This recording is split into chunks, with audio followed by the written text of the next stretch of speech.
Hi guys, welcome to Vanessa. I can see it's online. I've not seen you for a long time, so welcome. Today is our daily brain bites, which we have moved to twice a week. We are Wednesdays and Fridays, all about how to learn and what to learn. I'm Ella Bates, I'm your learning expert, and I've been teaching corporate training and higher education now for 22 years. And today we are specifically talking about what is your learning style. So why do you even need to know this? I'm going to give you an example of this.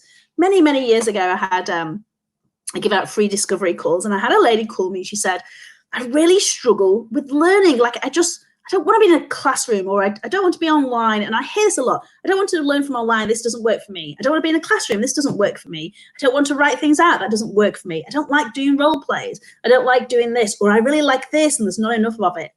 Any good teacher of any kind of learning should be able to reach out to all kinds of learning styles. So what are they? And how and why should you embrace them? Well, there are three different types. In fact, there's a lot more than that, but we're just going to focus on three different types. We're going to look at visual, auditory, and kinesthetic. Visual, auditory, and kinesthetic. What does kinesthetic mean? That's a bit of a learning terminology. That's by doing. So let me give you an example. I always use the example of anyone that buys an IKEA bookshelf as an example, right? So the bookshelf comes, there's a bazillion nails and Allen keys and pieces of wood, and then there's an instruction manual, which is or isn't really super useful. Some people will open it up, discard the manual, look at the picture and go, I know exactly what I'm doing, right? They're the kinesthetic people. They're like, step aside, I know what to do. How many of you watching right now are the kinesthetic people? You totally resonate with that. Then there's the auditory people who they'll get someone else to stand there and will say, tell me what to do. Tell me which nail I need. Tell me what code I need. And one wooden beam would be A, one wooden beam would be B, and this particular nail is called this. And they'll have somebody read it out, and they can do that. That's a logical order for them because they are auditory. And then you have the visual people. There will be the people who are looking at the wood and going, and imagining the structure and looking to see where it's going to go. And they'll be looking at the instruction manual at the same time, okay? But they'll really want to study it first, have a look at photographs of how it looks when it's done, as opposed to the drawn photograph, and they just need to visualize it. This is how you know your learning style. Now, yes, you can go out and do all these beautiful quizzes, but what have it got to do with you, and why should you embrace it? Well, let's take a look at them one at a time here. So let's take the visual people. 94% of people actually have a massive amount of visualization preferences than any other. Let me tell you the reason why. So your brain cannot distinguish between what is imaginary and what is real, believe it or not, okay? It reacts the same way. So you can actually invoke great emotions from visualization as you can from actually experiencing it in the visual world. When it recalls something, it doesn't recall whether it was in your imagination or if it's in reality. So when you visualize something, it becomes very powerful. Let's take the IKEA bookshelf as an example. So if you're sat there and you're thinking, how's it going to look? So when I purchase this, is it going to be in the corner? Am I going to be able to put the books on it this way? And so on and so forth. Your brain will allow you to put things together in a way that you've just seen it. Some people are even more visual in the fact where they can actually have a photographic memory. My daughter is one of them. I don't think she recognizes it yet. So when she learned to read, as most kids learn to read, is that they will visualize the spacing of the letters and the particular letters, and they'll be able to recollect the grouping. My daughter can actually recollect full sentences, which is quite magic. It is an art skill. But let me tell you, I am super visual for a lot of the time. And what I will do is and you'll see people doing this and they'll be like, and they'll look to the sky or they'll look to the floor at the answers there. Oh, here's my son. You all right, Jack? You want to come sit with me? Yeah, okay, he wants to come and sit with me during this video. So, you want to charge it? Okay, sorry, we are live. This is my son, Jack. Say hi. Are you waving? There you go, you can charge. I'm letting them use their iPhones. Yes, you can tell a visual person because they'll be looking up. What's the answer to that? Or looking down. And it's literally the visualization of them going to the filing cabinet of the brain and trying to find the answer. When you know that you learn in a visual way, you can take however you're being taught and create it in an even more visual way if you want to. Let's think about how we can do that. So let's say you are on a webinar. Here's a great example of this actually, right here. Let me get that. So let's say you're on a webinar and you're taking notes. Let me find a really good example of this. I hope I can find a good example of this. So I'm very visual, as I've just said. And I take notes in my learning journal, and I want to just apologize because it did get wet, so it looks a bit scuffy.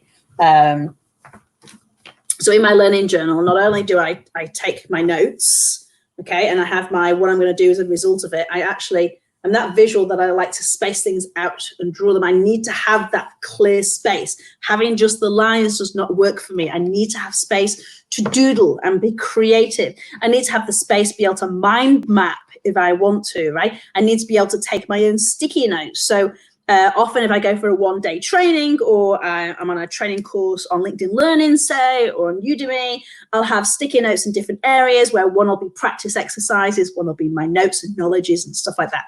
So I can actually embrace the fact that I'm visual. Now in the classroom, if you were to do a learning styles questionnaire on me, I'm all three. And people that find that all three of the different learning styles are people in human resources, in caring professions, in very people-orientated professions. Not only that, you can go as far to say that these people who are very ambidextrous in styles are people who have been surrounded by lots of brothers and sisters, or a large family, or a big community, more often than not.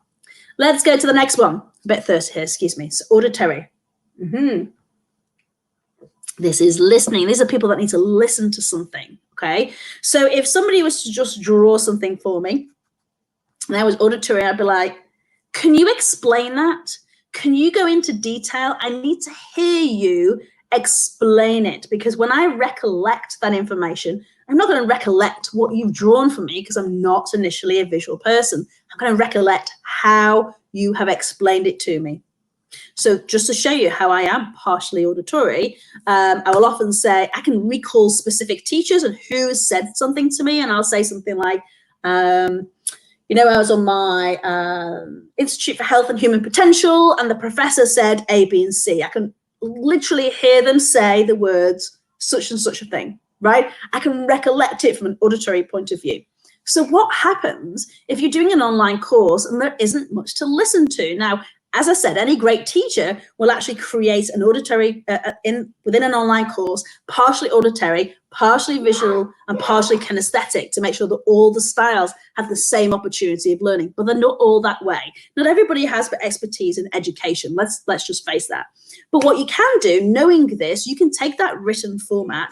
You can simply get your phone and you can voice record some of the notes. Right? And then at another time you can listen to it. So you can be sat in the back and be like, oh yeah, that's right. You know, I can totally apply that, or that's an interesting thing. Let me press stop. Let me take some notes on it, right?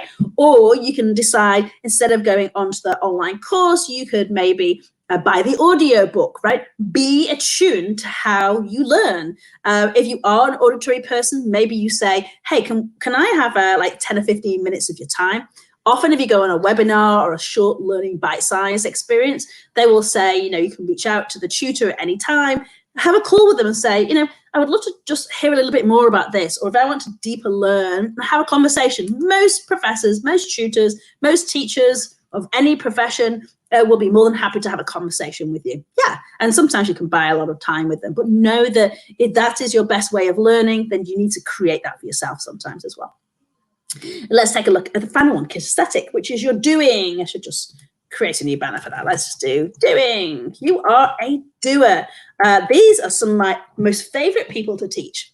I'll give you an example of that. So I had to go in and teach conflict resolution to a room of, I think there was just under 30 engineers, right? And these were engineers who were practical engineers. There was like a chief engineer from a candy factory and all this kind of stuff.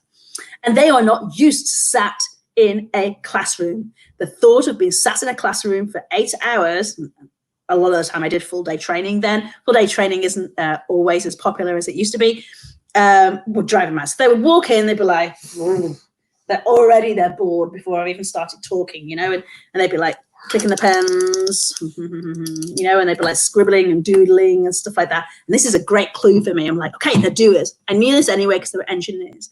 So instead of me drawing things on the board, right? Instead of me just talking to them, instead of me just doing pure activities, everything was encompassed and they got to do it. So how I see things as a teacher, my job absolutely is to teach you things.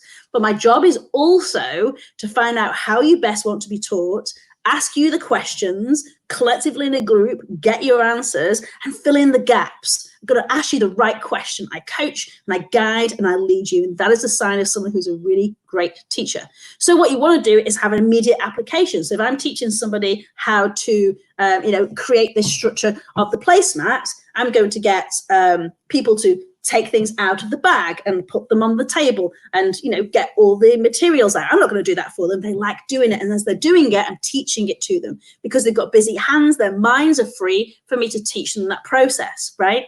So what happens if you're a doing person and you have to sit on an online course right now? Like right now, live or in COVID-19, you don't have a lot of choice. But what you can do is make sure that you're doing something at the same time. So whether that is, having a notebook and pen, whether that is having something malleable in your hand. Do I have some to hand? No. Play-Doh. Get some Play-Doh. Get a stress ball. It's okay to twizzle things in your hand because if you are a kinesthetic learner, this will actually help you. Busy hands, light mind. Remember this. It will help you take in the information. So why am I even telling you this? When you have a learning style, when that your team members have a learning style, that your kids have a learning style, that your husband, your dog, and your fish have a learning style, you can adapt to it. And not only that, you can actually use it as a communication style, right? If I said to my kid, would you like to take this? And if they're kinesthetic, they'll just take it.